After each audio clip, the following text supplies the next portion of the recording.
అదిరన్ సంచ మహేశ్వరంకి అతి సమీపంలో HMDA approved villa ప్లాట్లు ఈఎంఐ మరియు బ్యాంక్ లోన్ సౌకర్యం అందుబాటులో. చర్లపల్లి రైల్వే స్టేషన్ సమీపంలో ట్రైన్ కింద పడి బలవన్మరణానికి పాల్పడినటువంటి విజయారెడ్డి గారు, ఆమె పిల్లలు ఏం జరిగింది అనేది ఇప్పటి వరకు కూడా బయటికి రానటువంటి పరిస్థితి మిస్టరీగానే ఉంది. ఇంకా ఇప్పటికీ మీరు విజయశాంతి రెడ్డి గారు ఇద్దరు కలిసే ఉంటామండి. ఎప్పుడన్నా ఏమన్నా చెప్పేవాళ్ళ మీకు? అస్సలు చెప్పేది కదా, ఆమె బాధ ఉన్నా కూడా లోపలనే ఉంటది, మనసులో ఏడుపు గాని మొహం మార్చుకోవడం అలాంటివి ఉండయి. అస్సలు కొండయి ఎవరిని చాటుకు కూడా తిట్టదు. అసలు ఏం లేకుండా ఇట్లా అయిందంటే అసలు ఆమె గురించి ఏం చెప్పడానికి లేదు. అసలు ఆ రోజు ఇప్పుడు మీతో లాస్ట్ మాట్లాడారు 6:30కి వెళ్ళింది. 6:30 శుక్రవారం ఫ్రైడే ఇంట్లో నుంచే ఆఫీస్ జాబ్ చేయాలి. నేను అప్పటికన్నా నేను బయటకు వెళ్ళి వచ్చిన ఆడపిల్లలు ఇల్లు కట్టుకుంటున్నాం మేము. అన్నీ ఆమె పేరే పెట్టుకొని మేము కట్టుకుంటాం. అక్కడ ఏదైనా కలిసి వస్తుంది, ఒక 5-6 లక్షలన్నా వస్తాయి ఒక్కొక్క దాని మీద. ఆమె పేరు పెట్టుకుని ఆమె పేరే ఉంది. ఇప్పుడు ఆ ఇల్లు కరెంట్ బిల్లు కూడా ఆమె పేరు మీదనే వస్తుంది. అది కూడా ఆలోచించాలి. అన్ని నా పేర్ల మీద పెడుతున్నారు, నేను పోతే ఇవన్నీ ఎట్లా అని కూడా ఆలోచించాలి. అసలు మేము ఎక్కడెక్కడో తెచ్చుకొని పెట్టుకున్నాం అవి. అట్లా కూడా ఆలోచన. నేను ఆడపిల్లి పోయాడ పనుల దగ్గర పని చేయించి వచ్చిన ఆ శుక్రవారం ఆ రోజు జ్వరం వచ్చిందని నేను ఇల్లు ఊడకుండా పోయిన. ఆమెనే ఇల్లు ఊడ్చుకుంది, 5 గంటలకు లేచింది, ఇల్లు ఊడిచింది, స్నానం చేసింది, దీపం పెట్టింది, నాకు టీ పెట్టించింది. ఆమె టీ తాగింది, 15 నిమిషాల్లో రెడీ అయింది. అరే శుక్రవారం నీకు ఆఫీస్ ఉండదు కదా నాన్న అంటే, ఆఫీస్లో మీటింగ్ ఉందని వెళ్ళింది. రెడీ అయింది, డ్రెస్ వేసుకుంది, వెళ్ళిపోయి. అరే నేను చిక్కుడుగా కూర చపాతి చేసిన తినకుండా పోతున్నా, మరి రేపటికి నేనే తినాలంటే నేను ఆఫీస్లో తింటాను పోయింది. అప్పటికి నాకు అరే శుక్రవారం పోయింది మళ్ళీ అని మళ్ళీ 10:30కి మళ్ళీ ఫోన్ చేసిన. తిన్నావా నాన్న, మరి పోయినావా, లాగౌట్ అయింది, అందరు జాయిన్ అయిన రా అని అడగడానికి చేస్తే నేను పిల్లలు తీసుకొని పోతున్న పార్టీ ఉంది అన్నది.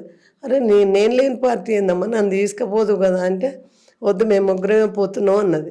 అదే లాస్ట్ కాల్ మాట్లాడింది.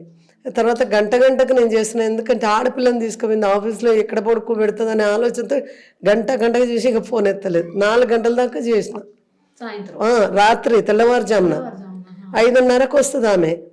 క్యాబ్లో ఒక సెక్యూరిటీ గార్డు ఉంటాడు, ఒక డ్రైవర్ ఉంటాడు, చాలా సేఫ్టీగా పోతుంది, సేఫ్టీగా వస్తుంది. అసలు ఆమె దిగినాక కూడా పైకి వచ్చినాక కూడా కారు ఉంటుంది. అసలు సెక్యూరిటీ గార్డు చూసుకొని పైన నన్ను చూసినాకనే పోతాడు వాడు. అంత జాగ్రత్త, ఏదో అల్లటపో డ్రైవర్ ఇచ్చి అట్లా లేదు ఆఫీస్. అసలు 1-2 సార్లు నేను యశోద హాస్పిటల్లో జాయిన్ అయినా, అక్కడ దింపిపోమని ఆఫీసర్లను అడిగినా దింపలేదు. ఇంటి దగ్గర దింపినాక ఇంట్లోకి పోయినాక ఎటన్నా పో అని అంటారంట వాళ్ళు. ఇంట్లో దిగినాక మళ్ళీ యశోదకు వచ్చేది ఆమె మళ్ళీ బండి తీసుకొని. కానీ మధ్యలో ఎక్కడ దింపరు, ఎక్కడి నుంచి తీసుకుపోయినారు అక్కడనే దింపిపోతారు. పైకి వచ్చినాక పైన గేటు పెట్టుకున్నాక పోయేటోళ్ళు. అట్లాంటిది ఏం చెప్తాను చెప్పండి. ఆ పిల్లలు కూడా చిన్న పిల్లలు, నా కోడలు చాలా కష్టపడి చదివించింది. ఎందుకంటే మా దగ్గర ఉంటే వినడు, వాళ్ళ డాడీ ఉంటాడు, వాళ్ళ మమ్మీ ఆఫీస్కి వెళ్తుంది, నేను డే అంతా పడుకోవాలి. ఆమె బాగా చదువు చెప్తుంది, B.Pharmacy చదివింది మా కోడలు. ఆమె అయితేనే మళ్ళీ మామ అయితేనే భయం ఉంటుందని ఇద్దరు 10th దాకా అక్కడే ఉండరు. ఆమె పోయి 2 సంవత్సరాలన్నర అవుతుంది, ఈయన పోయి 7-8 నెలలు అవుతుంది ఆమె దగ్గర నుంచి. చిన్న పిల్లల కాంచి మా దగ్గరనే పెంచుకొని మేమే అన్ని చేస్తే ఈరోజు ఇట్లా చేసిపోతే ఏం చేస్తాను నేను. కష్టం తెలిసిన వాళ్ళకే తెలుస్తుంది, అందరికీ తెలియదు కదా. హాస్టల్ గొడవలు అంటే అప్పట్లో భూమి ఉంది, అది ఉంది, వాళ్ళు కొంచెం చెప్పినరు, అది కొంచెం మధ్యలో డిస్టర్బెన్స్ అయింది. ఇంకా ఆస్తులు ఉన్నాయని ఉన్నది ఉంటుంది, ఇంకా లేనిది ఏం చేస్తాం చెప్పండి. మనకి ఎంత అదృష్టం ఉంటే అంతే వస్తుంది. వాళ్ళ అత్తమ్మ భూములే, ఇంకా ఎవరిలా వీళ్ళ ఈ ఊర్లో ఇటు అంతేగాని ఏం లేదు. నేను చాలా కష్టపడి 4 years చదివిపించినాకనే జాబ్ చేసుకుంటాను. బీటెక్ మొత్తం నా దగ్గరే చదువుకుంది. చిన్నపిల్ల చనిపోయిన ఆమె 6 నెలలు ఉన్నప్పుడు వచ్చింది నా దగ్గరికి. అప్పటి నుంచి 2 పిల్లలు నా దగ్గరనే, అన్ని కాలేజీలు అన్నీ ఆమె నా దగ్గరనే. ఇంటర్వ్యూలకు ఆమెతోటి ఇంటర్వ్యూకి కూడా పోయినా నేను. పొద్దున 6 గంటలకు పోతే రాత్రి 12 దాకా కూర్చొని పిచ్చుకొక్కలాగా బయట. ఇంటర్వ్యూ మొత్తం అయిపోయేసరికి 12 గంటలకు వచ్చేటోళ్ళం బండి మీద హైటెక్ సిటీ నుంచి ఇంటికి. నేను క్యాన్సర్ పేషెంట్, నాకు ట్రీట్మెంట్ వద్దంటే డాడీ కూడా లేడు, నీ డబ్బులు నువ్వే పెట్టుకో, నీకున్నాయి కదా డబ్బులు అని ట్రీట్మెంట్ చేయించారు. నేను వద్దన్నా. ఇద్దరు చాలా కష్టపడ్డారు మా పిల్లలు. ఏం చేస్తామండి, ఈ రోజుకి ఇట్లా అయిపోయింది. అంతే, కనీసం ఒక్కరినన్ను వదిలిపెట్టిపోయినా కూడా నేను చక్కగా చాలా అందగాడండి మా మనమడు. అయితే మా అబ్బాయి ఎత్తు పెరిగిండి ఈ మధ్యలో. అయితే కోడలు బాగా చూసుకుంటుందండి పిల్లల్ని. నా పిల్లగాడు వాళ్ళ పిల్లలు అస్సలు చూసుకోదు. ఏమన్నా ఉంటే దాచిపెట్టి విశాల్ రెడ్డి వస్తాడు, విశాల్ రెడ్డి ఏందో మనకి పెట్టాడు, అది పెద్దోడైంది వీని పెట్టరాదంటే లేదు విశాల్ రెడ్డి ముఖ్యం నాకు. అట్లా చూసుకుంటుంది పిల్లలది. నా పిల్లలని స్వార్థం లేదు.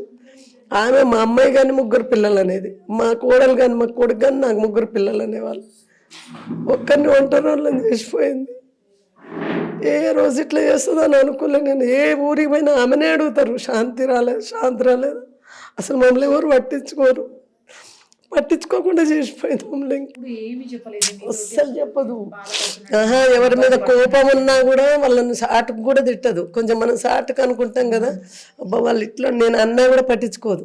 పోనీ అమ్మ వాళ్ళ పాపన వాళ్ళే అంటది. ఎవరినైనా సాటుకు కూడా తిట్టదు. వాళ్ళ అసలు అత్తమ్మ ముందట ఈ రోజు వరకు కుర్చీ మీద కూర్చుంది ఆమె. మా ఇంటికి వచ్చిన వాళ్ళ ఇంటికి వచ్చిన కిందనే కూర్చున్నాను. నేను దసరా రోజు అందరికి వంట చేసుకొచ్చి అందరం ఇక్కడే కూర్చొని తిన్నాం. అసలుకి ఏం మనసులో ఏం బాధ పెట్టుకోము. ఆమెకు భూమి పిచ్చి 5 ఎకరాలు 10 ఎకరాలు రెడ్డోనికి పిల్లని ఇవ్వాలంటే 10 ఎకరాలు ఉండాలంటది.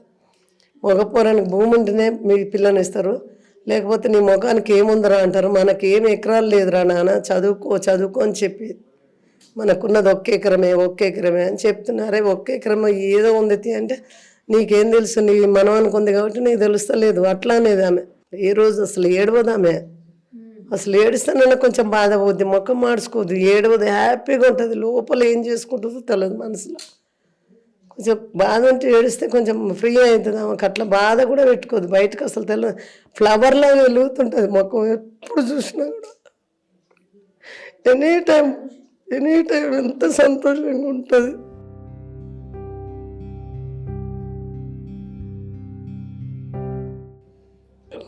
ఏం చేయలేమండి. సండేనే అరిసెలు చేసినాం. ఆమె సోమవారం పోతా అన్నది. ఊర్లో నుంచి కళ్ళు తెచ్చిన. కళ్ళుదే అమ్మమ్మ నేను పోతా కదా అంటే ఊరి నుంచి సండే కళ్ళు తెచ్చిన. సండే వాళ్ళ అన్నతో చేపలు తెప్పించుకుంది. ఆయనకు వచ్చేసి ఊరి నుంచి కళ్ళు తీసుకొని వచ్చేసి చేపల కూర వండింది, ఫ్రై చేసింది, అరిసెలు చేసినాం. 5 గంటలకు మనకి ఇచ్చి వచ్చింది. అసలు అంత మంచిగా ఉండేది. అసలు ఎప్పటి నుంచి ప్లాన్ చేసుకుంటుంది అన్నది కూడా తెలియదు మాకు. అసలు ఏదన్నా చెప్తాం ఆ పేరు మీద ఉన్నాయన్న మాకు కనీసం ఇచ్చి కూడా పోలేదు, రాసి పెట్టి కూడా పోలేదు. ఇది నీది ఇది నాదని కూడా. ఆమె పేరు చాలా కలిసి వస్తుంది. క్యాట్ కూడా వేయించుకుంది మా కోడలు. నా పేరు వేయించుకోవే అంటే ఏమొద్దు, పుష్ప మూవీలు 2 వచ్చినాయి, మీ పేరు వద్దు, మనమంది వేయించుకోవే వద్దా, వదిననే వేయించుకో, వదినదే వేయించుకుంది.